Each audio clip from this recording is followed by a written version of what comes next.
Good morning, guys. Hold on a minute. My mouse is not wanting to work. Let me get it off this piece of paper. How's everyone doing this morning? Happy Friday. Let me get to my live chat. Aria, good morning. Stacy, good morning. Kara, good morning. Welcome. Sapphire. Is that it? Good morning, everybody. How y'all doing? I hope hey, Sapphire, you're going to have to tell me when we talk if I'm pronouncing Aria's name right. You know I'm so bad with pronunciation. I've been meaning to look it up. I like the name Kara, too. This is one of the best channels I found for true crime that is just really laid back. I followed for a while, but just recently became active. Aw, see, I thought you was new. I thought you was brand new. I love when people start chatting that's like never chatted before. Hey, Shay, I was reading, Mark, your comments this morning about Chloe, and I started crying when I was reading it. Now, I am not professional on this channel. Sometimes I get things mixed up or something or can't pronounce stuff, so that's just who I am, y'all. Oh, thank you for coming. Thank you for coming and chatting. So let me give y'all an update on Chloe, my Yorkie. Anybody watching the replay that don't want to hear about it, just have to skip through. Sorry. But anyways, took Chloe to the vet yesterday. She's out for prescription cough syrup. About choke slammed the vet. I thought about it. Mark was elbowing me. He could just see. He could see I was about ready to flip out on her, but I didn't. Because I got common sense. And it wouldn't help Chloe. Chloe needs me. Anyway, she said, she come in there, y'all. She put a little ugly thing. Come in there, put her hands down. She looked at Mark. She said, I can't refill her medicine. And I said, you better be. I did. I told her. I said, tell me that. Talk to me about her medicine because he just pays the bills. I'm the caretaker. I sure did. I don't care. I don't care. Anyways, she said, she just got it on the 10th. Okay. I said, yeah, she got it on the 10th. What do you call it? It's like one of them small pill bottles, about half of it full. A little less than half, 5 milliliters, something, I don't know. It's a small amount, guys. Okay. And I only give her 0.1 pulled back to the very first mark on the syringe, which ain't very much because it's powerful. Okay, and you think about that. I give that to her sometimes 3 times a day. Of course she's out. Of course. So Mark told her, he was trying to make her feel bad. He said, well, I guess if you can't write her cough medicine, I don't want her to suffer, so we will have to, let her go, put her down. And I started crying. I knew he was just saying that to her. I started crying and I was telling her, I was like, look, I'm up at night because she coughs. Sometimes she'll cough for 30 minutes. I don't even want to give the stuff to her because it is so freaking strong. It makes her high as a kite. She's like, well, I'll be back in a minute. And so she came back and wrote Chloe like an antibiotic and some other kind of pill. It's freaking huge. Freaking huge. Smells terrible. But it's not good, guys. This morning, I got up and fried Chloe a hamburger trying to trick her into taking her medicine. She wouldn't even touch it. And I said, well, I'll fry you some sausage. So I fried her some sausage. She wouldn't even touch it, y'all. That's not a good sign. Chloe's a little pig. Yeah, it's cause it's cause it's a controlled substance, right? Like I get that. I get there's rules and regulations, but I also know she could have changed how that prescription was wrote and gave Chloe something. I also know that that is not the only damn thing that they make for dogs coughing, such as cough syrups. She could have gave her something else. Like I told her, I said, well, you know what? It really don't even matter because it don't help her anyways. And I said, and I really don't like giving that to her because, I don't know. I don't know what she's getting at. Me and Mark's too damn fat to be, junk. I don't know. It's because it's a controlled substance. But here's the thing, y'all. She didn't care. You know what she told us? She said, well, if you want to put her down, bring all her medicine back. You know, the pills that you've not broken half and stuff, and we'll give your money for them. I said, I don't want a refund for them. The fucking nerve of her to say that to me. Oh my goodness. It's a controlled substance. I get it. But look, do the math. Five little milligrams, whatever the hell you call it, of medicine. She got it filled on the 10th. Okay. And today is, okay, so yesterday was the 27th. Okay. And I give her 0.1 about 3 times a day. I would give it to her more than that. I have no choice. I can't let her suffer. Okay, so do the math. Should Chloe have any medicine? No. This evening, I'm going to try my best to do a porch chat, and I will show you how Chloe's medicine bottle. Hey, Shay, I wish you could... I thought about that, Shay. I thought about that. Taking her. I told Mark yesterday, I said, we could take her to another vet and get her medicine. I told her, I said, well, I guess I have no choice but to give her Zarbee's. But I got another plan. I'll tell you on Discord. And I can't say on here. But I got another plan. Well, I'll just say it because it's legal. I'm thinking about getting her some of that codeine cough syrup. You can get it at the pharmacy. Just sign for it. Hey, I have no choice. That old bitch wouldn't give her medicine to her. I don't know. I mean, if you gave her a little bit, maybe that would help her. I can't let her suffer. So we have made the decision. If Chloe is still declining by Tuesday. I can't even say it, guys. I can't even say it.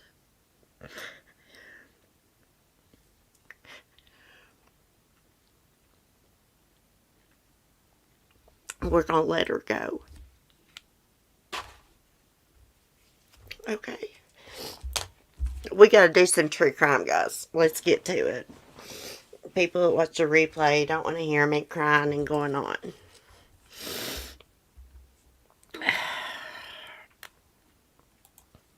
And the only reason she went to try to get some pills for Chloe to see what she could do is because I started crying in the vet. That's the only reason. You can't tell me that that is the only cough medicine that they make for dogs. I don't believe it. Freaking ugly little bitch. She's uglier than hell. I usually don't say that about people. The way she treated Chloe yesterday, she didn't care about her. Told me to bring her medicine back. She'd refund me for what, the pills that wasn't broke. Her heart pills and stuff. I said, I don't want no refund. Okay, let's get to Hoary Lori. Gosh, let's go bash her so I can feel better. I told Mark, I was like, I got to go do some true crime because I'm a nervous wreck. I spilled a whole cup of coffee right before I got ready to go live. Okay, so it looks like Lori is going to be charged. Crap, I X'd out of it. Lori is going to be charged for conspiracy to commit murder. A conspiracy to commit Charles Vallow's murder. Yeah. Now, did y'all watch that interview with Lori's nephew that I put up this morning? That was very interesting. If y'all didn't, we can watch it. I don't care. Let me get this pulled up. And Charles would have been Lori's 4th husband. So it's like everybody in Lori's family knew that she was wackadoo. And they just said to go along with her and stuff. Don't upset her. I mean, she had her whole family turned against Charles Vallow. And Charles Vallow was trying to get Lori's brother to record her, and her brother was going to do it. Her other brother, Zach Stad, crap, I forgot his name, Adam Cox, I believe. Record Lori talking this crazy stuff about, how she no longer needed to eat. She didn't have to use the bathroom because, she's this celestial being. Well, anyways, Charles wanted to get her on tape saying that. so he could show it to the bishop and get her thrown out of the church. And he thought if she was thrown out of the church, she would get this craziness out of her head. Oh my gosh, I got a dog whining at the door. Gosh, guys. Come on, Baba. No, come on. Now you need to sit down, ladies, in your bed. Here's your cover. Here. They drive me crazy, guys. I can't even sit down for a minute. Okay, let's read this. Police in Chandler, Arizona want Lori Vallow to be prosecuted for the death of her former husband, Charles Vallow, who Lori's brother shot to death in July 2019. According to ABC 15, the Chandler Police Department announced on Thursday that the department has recommended a conspiracy to commit first-degree murder charge to the Maricopa County Attorney's Office following an investigation into Charles Vallow's July 2019 death. Lori's late brother, Alex, fatally shot his brother-in-law after a reported confrontation at Lori's home, in which Alex said Charles came in with a bat. Alex claimed he shot Charles in self-defense and was never criminally charged in Charles's death. Alex died suddenly in December 2019 of what a medical examiner determined to be natural causes. Okay, so Zach said this morning, Zach Cox, Lori's nephew, he said, I think they killed Alex too. He said it's just too coincidental. They exhumed Tammy's body and Alex dies the next day. Hey, he could have just croaked from the stress. He was in bad shape. Also, something that Zach said was that Alex was a weirdo. He was never right in the head. And, you know, he believed everything that Lori said. Hook, line, and sinker. Okay, the news of the possible new charges against Lori comes on the same day that Lori was determined to be unfit to stand trial for the murders of her children, Tally Ryan and J.J. Vallow, and on a conspiracy charge for the presumed murder of her current husband's former wife, Tammy Daybell. I think they got that wrong. They may have said she can't stand trial for the murders, but I thought yesterday it said that she was found incompetent to stand trial for the first charges she was charged with. What was it? Tampering with evidence and something else. Anyways, it's confusing. As previously reported, prosecutors indicated in an indictment filed this week that Alex Cox was involved in all three murders. Chandler police did not comment on specific evidence that led them to submit the charge. It's pretty, it's common sense they did that. You could tell if I was a cop there that day interviewing Alex Cox, I'd be like, well, if it's self-defense, where's your wounds and stuff? He didn't have nothing wrong with him. He was holding the back of his head. Okay, the Maricopa County Attorney's Office told ABC 13 that the charge was under review. Vallow and Daybell are expected to appear in court Wednesday at 11 a.m. Mountain Time. Well, we know if, they found her incompetent to stand trial on the first charges, it's going to be the same with the murder charges. But here's the thing. The judge said get some, was it called restorative therapy? Get some therapy, treatment, whatever. See, after that treatment's done, then she's going to be tried. They're going to book and cook her. That's just the facts. She's not incompetent. She is not incompetent. She was not incompetent when she was planning her children's murders, Tammy's murders, Charles' murder, his murder. She wasn't incompetent. She knew exactly what she was doing. She wasn't incompetent when she's collecting those checks and trying to cash in on Charles Vallow's life insurance policy. See, that weirdo didn't know it. But Charles had changed the beneficiary on the life insurance policy. She didn't know it. Hey everybody, Sunnyside, I always love Kathy Drew. There's no insanity plea in Idaho. She is screwed. What the crap? What is she going to be found incompetent to stand trial? Oh my God. Why did I not? That had never entered my mind. that they would find her incompetent to stand trial. I guess the weirdo finally went in there and was honest with the psychologist. But it's probably the defense's psychologist. The prosecutor's going to have to get them evaluated by their own people. Someone that's maybe like outside of this case that the prosecutors don't know, someone unbiased. Get someone like that to evaluate her. Of course she's crazy, guys. We know she's a freaking nut. Anybody that would kill their kids, or think they're a celestial being, they're freaking nuts. But she ain't like insane, didn't know what she was doing, is my point. So she wants them to think she's incompetent so she can go to the mental hospital and escape. I mean, I wonder if it's dawned on her yet that she don't have any magical powers. Because if she did, her ass wouldn't be sitting where she's at right now. She would have teleported out of there. Now, the nephew, I felt sorry for him. Because he was like, he just wished that, he would have done something different. But, Lori had, like, her family and stuff fooled. And, hell, she turned them against Zach and Adam and everything. Oh, and let me tell you something else I heard him say. After Charles was killed, the police didn't even take Charles's cell phone. It was in Lori's possession, according to her nephew Zach.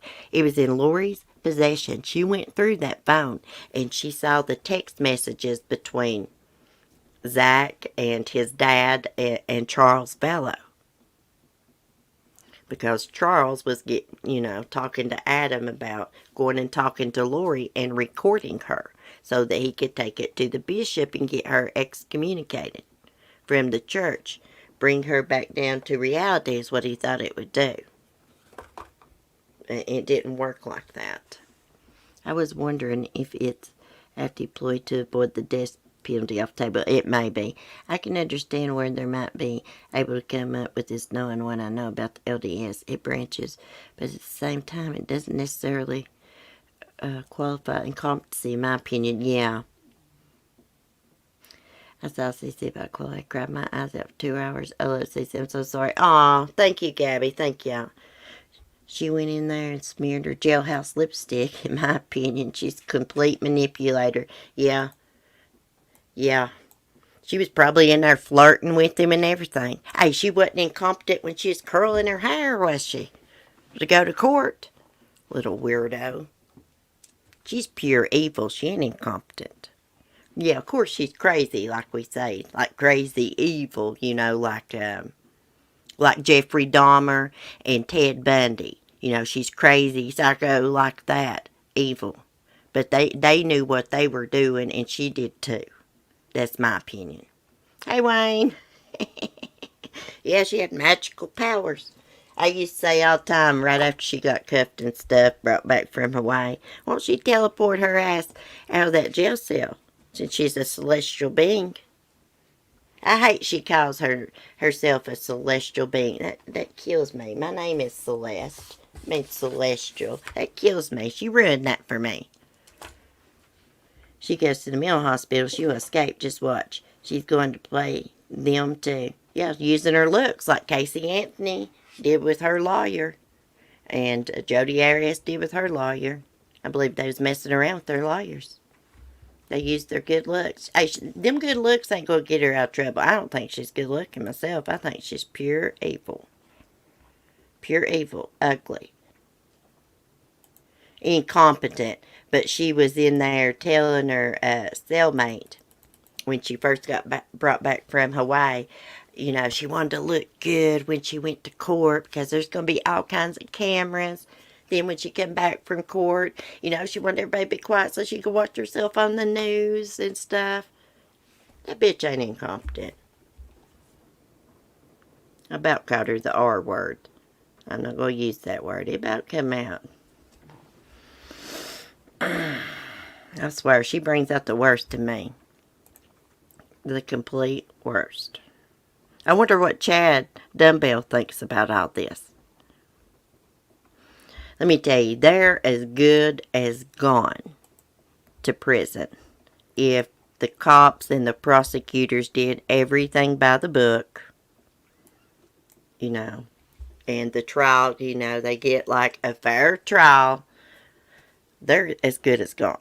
Especially with them two dumb lawyers they got. J.R. Ewing and that's what I call John Pryor. J.R. Ewing from the old TV show Dallas. That's who he reminds me of. And Mark Means, he is dumb as a box of rocks. Ladybug, my dog could represent her better than that weirdo. For real. We got to talk about another weirdo this morning. Oh, Barry boy. I guess he was in court yesterday. I missed all this. But hell, they're not going to tell us nothing. They got his arrest affidavit and everything. Everything's sealed. We're not going to find out anything until, like, the trial starts, I guess. Let me pull this up, see what's going on with Barry. I can't even remember what I read this morning, y'all, because I've been so stressed out over my dog. Okay, let's see. Suzanne Morphew, husband Barry appears in court. Here, let's get this. I hope it don't play a damn video on me. I'm dying to know the evidence that they have against him. Okay, let me mute this. Okay. I hate those articles that you pull up and automatically a video starts playing. That's what I was doing, trying to prevent that from happening. Okay. Suzanne Morphew murder. Husband Barry Morphew appears in court.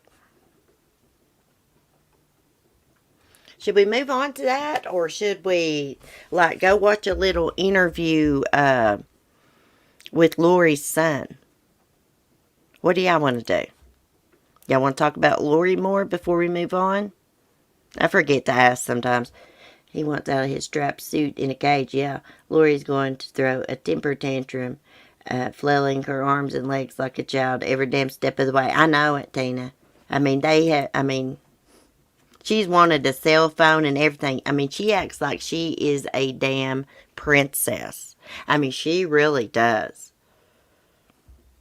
Unfortunately, our justice system listens to beauty before truth. Sorry, but that's just the way it is. And money, of course. Money and beauty are the same. Yeah. You want to listen to Lori's son? Okay, let's do it. Let me quit screen sharing here. We'll move on to, there ain't much on the Suzanne case anyway, besides he was in court. Let me see. I'm going to have to get out of my chat, because this is on YouTube here. Let me find the history. Let's watch Lori's son. See, I haven't got to watch this yet. Damn, I hate this news station has their channel full of freaking ads. I've not been monetizing mine lately. That right now after this indictment came down and the new details that have come out, and you're moving in the right step. They're moving in the right step forward for justice, but at the same time, this is Colby. It's your mother that's being accused. So just take me there and tell me what's on your mind. Yeah. So honestly, with all this new information, it's probably.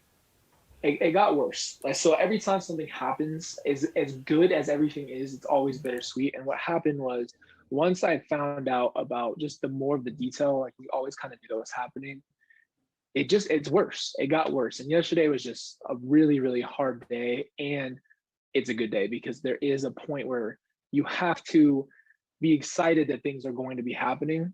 But like I said, it doesn't ever not hurt. And so, it's just hard, man. I can't even explain it. Like, there's no way to explain the feeling. I was definitely really angry yesterday. So bless his heart. Weird feeling of being angry and also being relieved that, your siblings are going to get some sort of justice. It doesn't bring them back. And I know this has been such a long journey and a tough year. We're about to hit June 9th.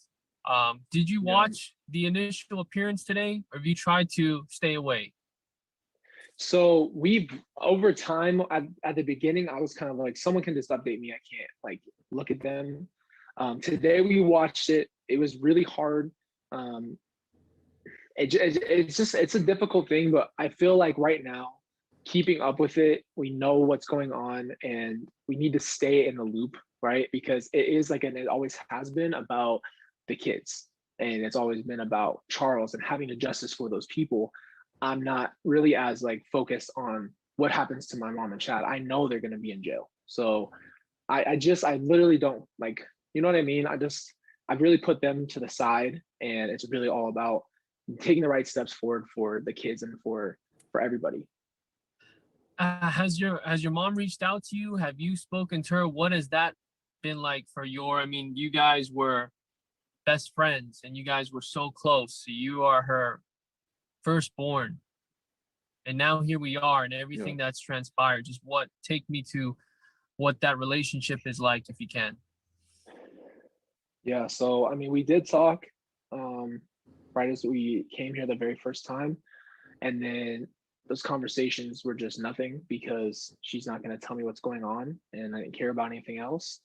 So no, we haven't talked. I've thought about talking to her, obviously face to face every time. I'm not gonna lie, yesterday would have been the probably worst time to do it because I think I was at my peak of anger. I've always tried to keep myself held back a little bit in the sense of not go to anger first because that's already an automatic response. But this time I'm like, I just am really having a hard time to not be angry.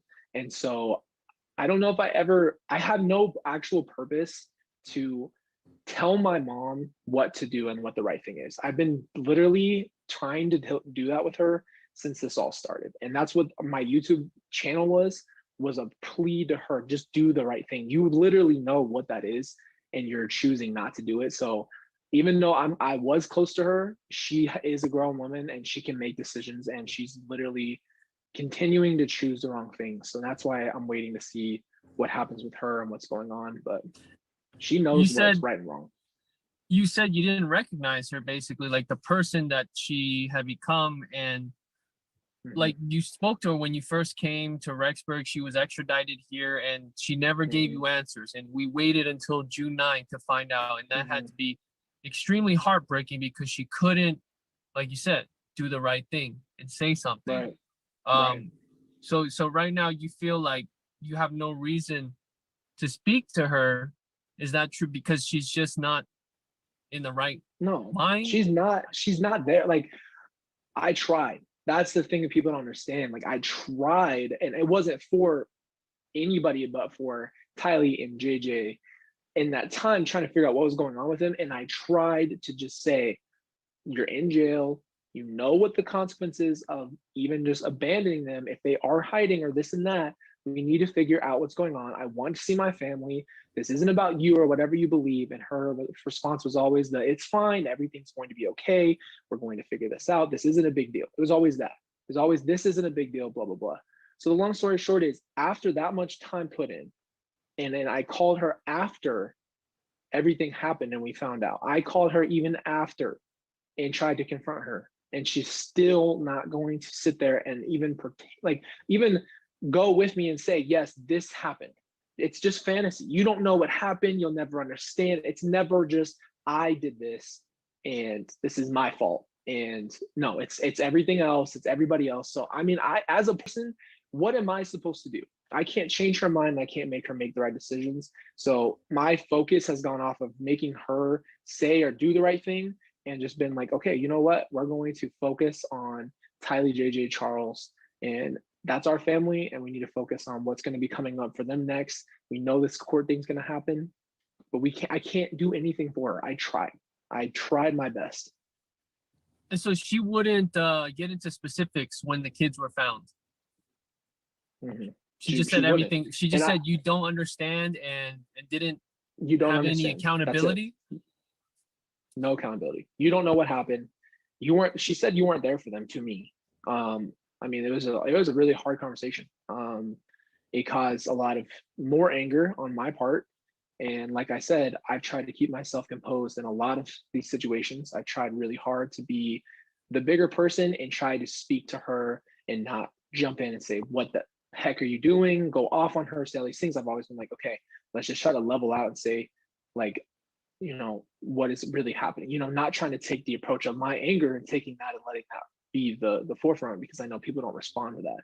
So I tried a lot, and it doesn't matter to her. So apparently my like what I thought in the beginning, if I would have seen her thinking, oh well, if I can talk to her in person or I can do this, she would say something, or she would whatever, but she doesn't care what I have to say.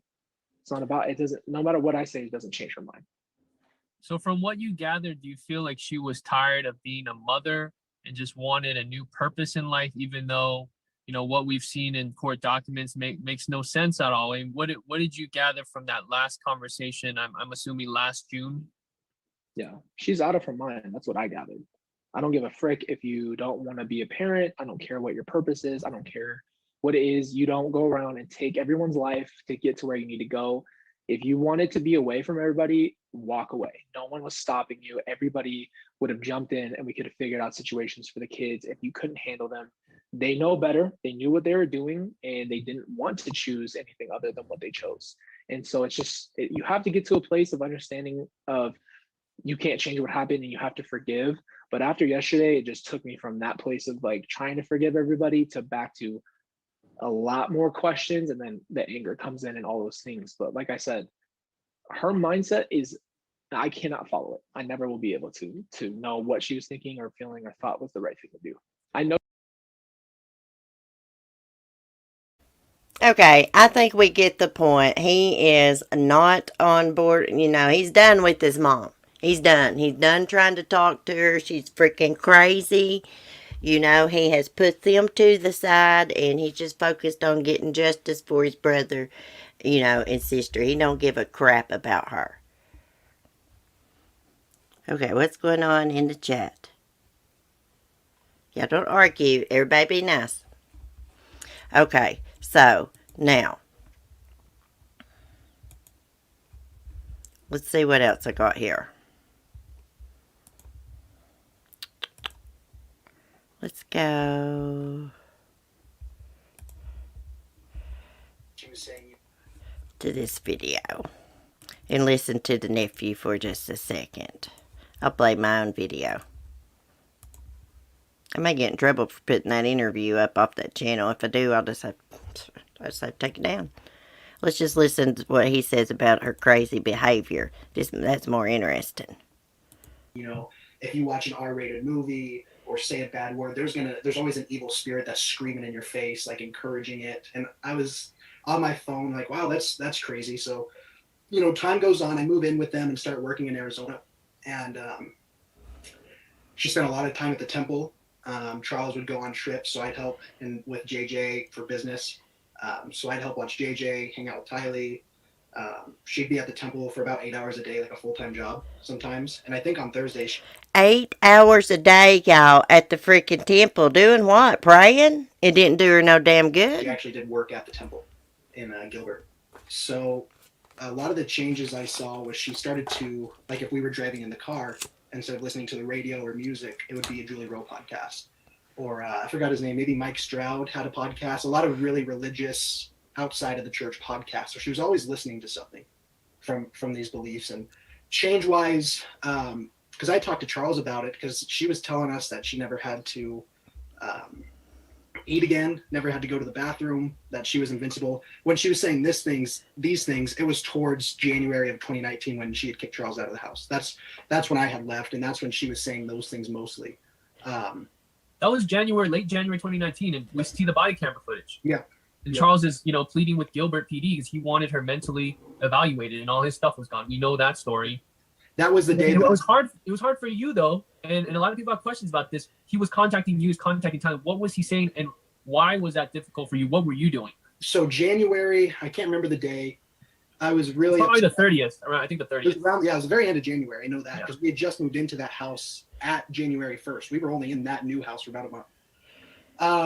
Lori had told me that Charles was dead and there was a zombie living in him, and she was really manipulative about some things before that with Charles, with the entire family. So the entire family's cutting Charles off. She sends this text. Me and Charles are in a big fight. If he calls you, don't answer. So everyone in my family listened to that and instantly sided with Lori because Lori was saying that he was having an affair. See, they knew she was crazy and covered. So come that day, she tells me that he's a zombie, he's dead. There's someone living inside him named Ned Schneider. And this is the day that it kind of snapped for me. Because previously I had discussed this with Charles.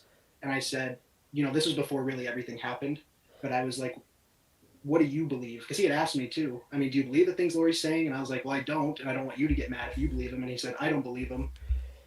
But, it makes her happy. She's taking care of JJ. She's making dinner. Like, she was living a regular life believing these things. And at the time, obviously, she ended up hurting others and hurting herself, but none of us knew it would get this big. And we just said, she's not hurting anyone. She's not hurting herself. Like, for believing these things, it's, if anyone believes anything, whether it be politics, religion, sports, it was her belief and it wasn't affecting us. So he said, just nod your head and keep her happy, because she was happy, and they were happy until that October where she had met Chad, where, according to those documents, is really when everything started to plan out. The documents that Chad emailed about light and dark spirits, or who she was in her past life, Yep. and other people who they were in their past lives, in her circle. Like, had you seen these on paper? Has she talked about them? Were these like very confidential to her? She was very confident. She was really confidential about them. She had one where she was out and about and she had asked me to text her. I sent it over to you, I think, one of those pictures, but she had asked me to text her a picture of some page she left on the printer. And I went downstairs, took a picture, texted it to her. And I think it was something about their past lives and people that they knew. Some of the other experiences I had was they filmed one of their podcast episodes downstairs when I was upstairs. And she had told me, if I come downstairs, it'd be super quiet and not interrupt, things like that.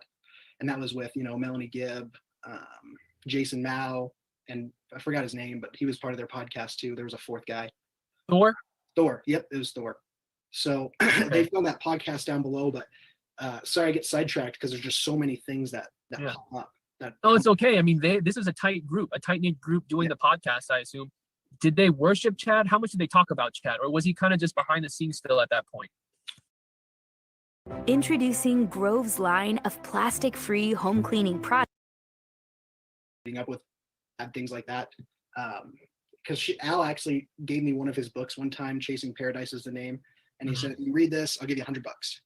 Because he wanted me, and it was about, they really believed it was a true story, that this girl. But Alex was really into it too, not just Lori. Yeah, Alex and Lori were both on the same wavelength with these books. They're always fans.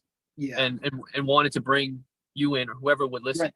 Yeah, the thing about Alex too is mentally he was always off. Like, he was a weird guy, and he was definitely easy to manipulate. And I think Lori knew that, and she was very manipulative. But he full-hearted believed these things. She had told Al that she talked to Jesus Christ face to face one time, and Al went and told his bishop that. And then his bishop was kind of like, that's kind of strange. That's an awesome experience, but I've never heard of, someone saying that before. And Lori had gotten mad at Al about it, because Al would go and say these things to other people that sounded crazy, which were crazy. And she knew that, and it would upset her that he would go tell other people that. So that's how that really was. They had that dynamic of always, same thing with him. He was a truck driver, and instead of like listening to music or, the radio, he was listening to religious podcasts and these, I don't know what the right word is for these books, these Preparing a People books, maybe. Yeah.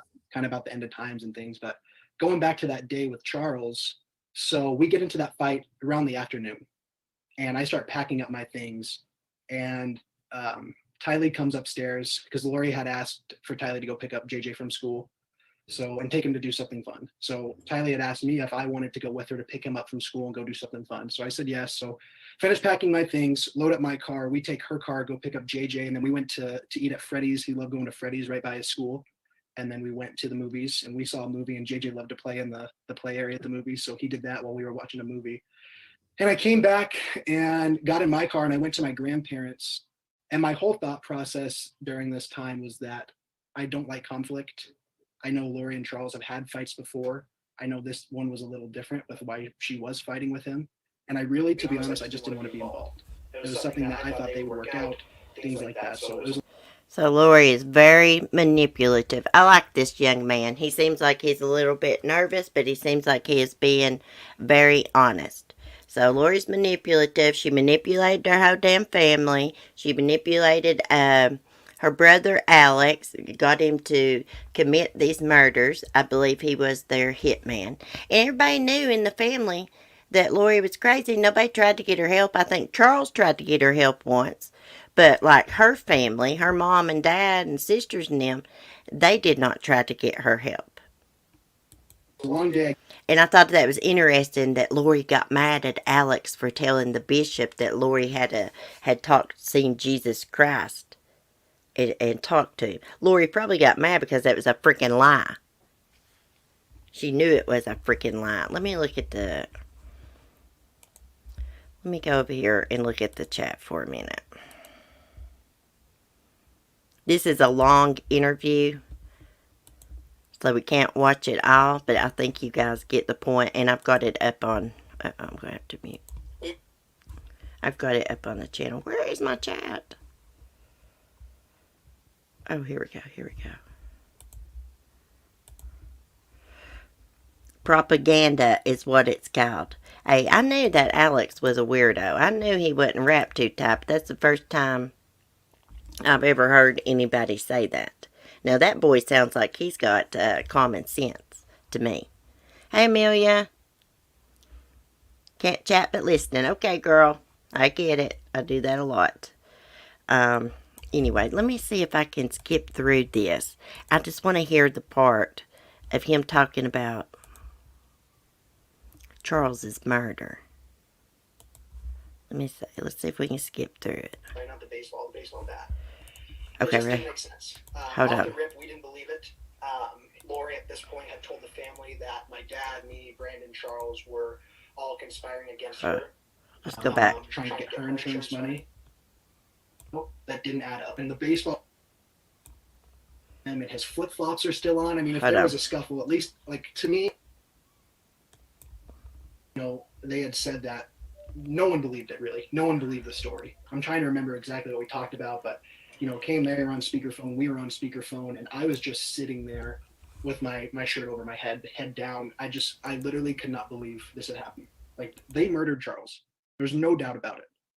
So, and then, when you see the footage of the body cam of the police, he's laying there with the bat perfectly next to him, and his flip-flops are still on. I mean, if there was a scuffle, at least, like, to me, flip-flops are coming off if there's a scuffle.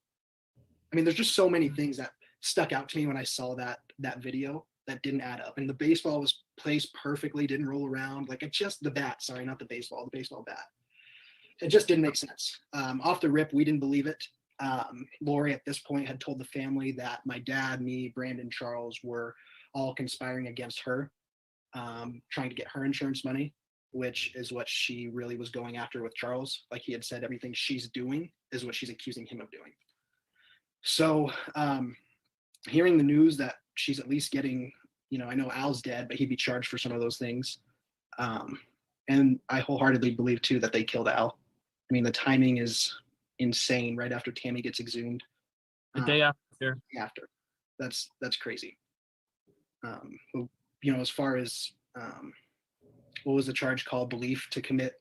No, this is a conspiracy to commit murder, which we've been waiting for Chandler PD to. I mean, they said in last August, they were close. Whatever close meant, 6 months or so around that time. That was like the time frame. But here we are. April 1st is when they did it, and they waited to announce it now after the grand jury indictment. It's all timed up. So, just how do you feel for Charles? That's 2 years too late, but I'm glad that it's finally coming. I think the ball was completely dropped when it happened. I think Lori was in that video. There's just so many things that are just so suspicious that I don't know how there was an investigation immediately, or more questions, or more belief, because that whole body cam footage, the vibe is off with everybody. And Tylee obviously looked very uncomfortable when they came back, which was unfortunate that they had dragged She's her. the only one that looks very uncomfortable. I mean, Alex, he's holding onto his head. He's saying it's self-defense. Lori's smiling, wide smile. She's laughing. She's having a good time, or, friendly, not showing any concern or sadness, knowing that her husband, even though estranged, has just been shot. And different stories too. I don't know if anyone's asked, what did Tylee have to say about this?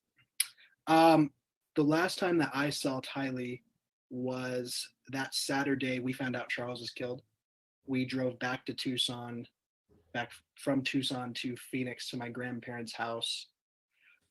And Tylee was there, and we get in there, and this is really where everything happens with our family, where we get into a huge fight with our grandparents.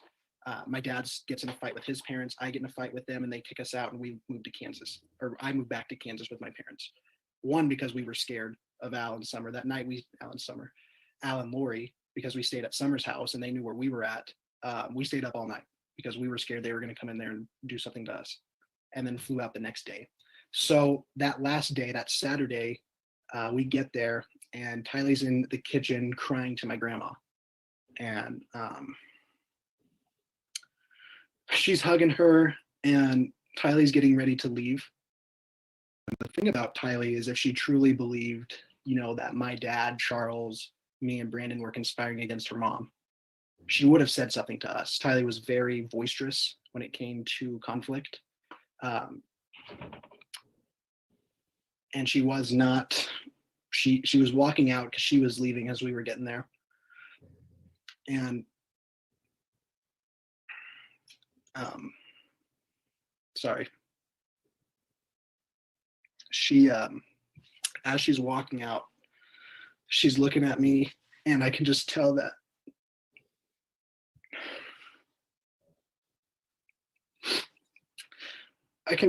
she wanted to say something to me.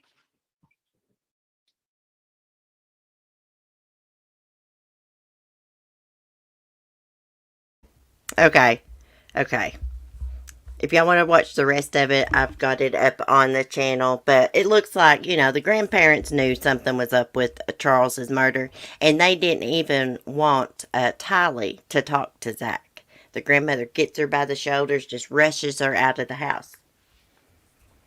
It's ridiculous. And y'all got to take into account, Idaho is a very Mormon state, Arizona as well, so it might be part of the reason things were ignored initially. Yeah, well, you know what? Her family, they all knew that she was going nuts, and they didn't do anything. Just went along with her. She manipulated all of them. Okay, guys, I'd love to sit and talk about this more, but we've got to get to our other topics. I could sit there and watch the rest of that interview. It's so interesting because, he's got inside knowledge of this family. He's part of the family. He stayed with Lori. Okay, let's talk about Barry for a minute. Barry Morphew. Okay. Barry Morphew, charged with the murder of his wife, Suzanne, who disappeared more than a year ago, appeared before a judge for the second time Thursday.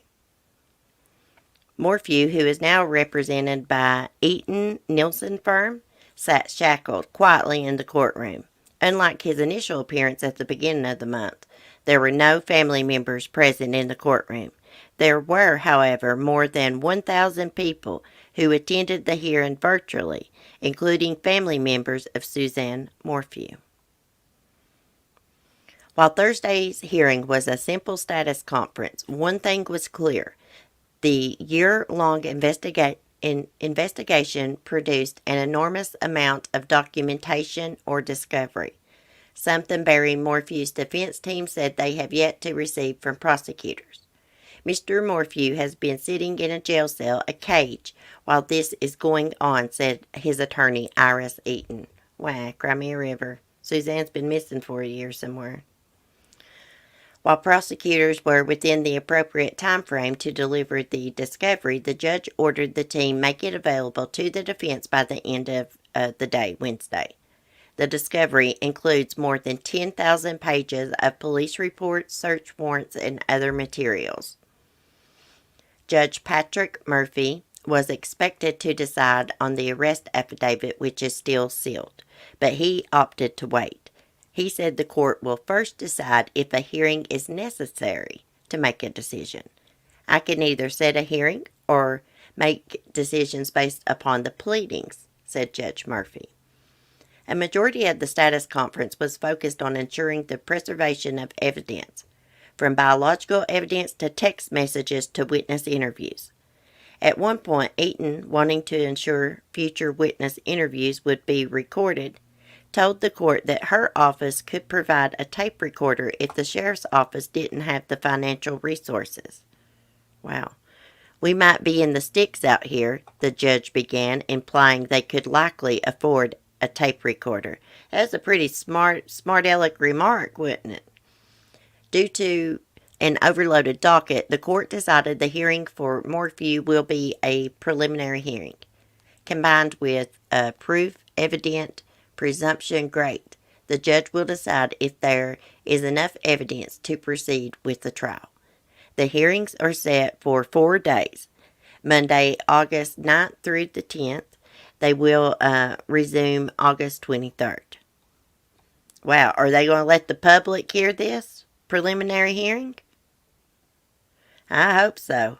I want to know what kind of evidence they got against him. I was looking at their pictures this morning, and because I was doing my thumbnail, and there was a picture of them. It looked like they was on a cruise ship. And Suzanne, she looked so beautiful. I mean, she was really a beautiful lady. And she looked so happy. But you know, pictures can be deceiving. They probably was having a good time at that point out on a cruise. I can't believe, like, some of these people that are married to their partners for years, raise kids together, and they freaking kill them.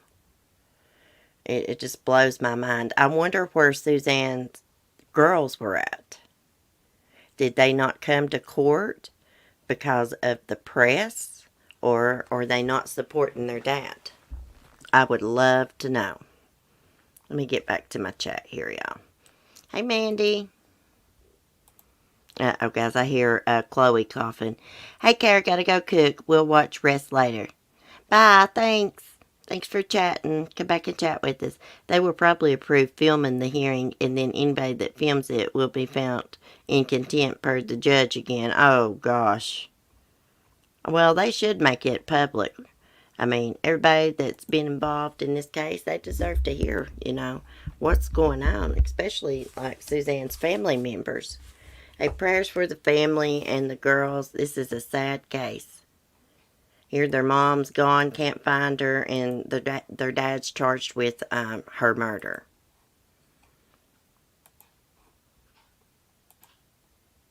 Uh-oh, guys. I may have to end my stream. Chloe is coughing really bad.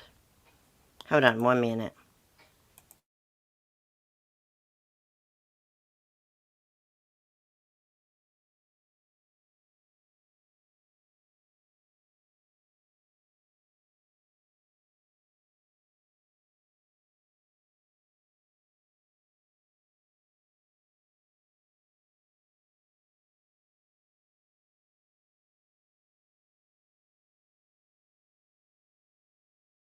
Chloe's having one of her coughing fits, guys. I'm going to have to try to hurry this up. Okay, let me tell y'all about the Tristan Bailey case real quick. I told Mark to let her smell some of that sausage, see if that would distract her a little bit. So Aiden Fucci, whatever his name is, he is going to be tried as an adult. Guess how many times this young lady was stabbed? 114 times. 13 years old, killed by a 14-year-old. Seems like Chloe's coughing's calming down.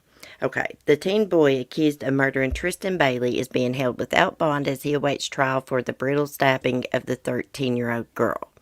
Aiden Fucci will be tried as an adult for the killing. Bailey was found dead in a wooded area in St. John, Florida on the evening of May 9th, hours after her parents reported her missing. Investigators arrested Aiden after surveillance video showed him walking with Tristan in the early hours of that Sunday morning. He was seen again in the same area walking alone, carrying his shoes.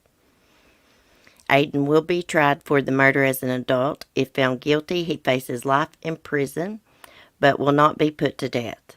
As Newsweek notes, any felon convicted of a crime they committed before the age of 18 is not eligible for the death penalty. Okay, as News4Jax reports, a judge ordered Aiden held without bond on the upgraded charge Friday morning. He is due back in court for his arraignment within a week. Yeah, it came out yesterday that he stabbed her 114 times. Okay, guys, Chloe is really, really coughing bad, and I hate to run. I will try to talk to y'all this evening, but I have got to go help her. I am very, very sorry about this, but you know, she comes first. Anyways, I will talk to y'all in a little bit. Be safe, be kind, and peace. She's struggling bad, I can hear her.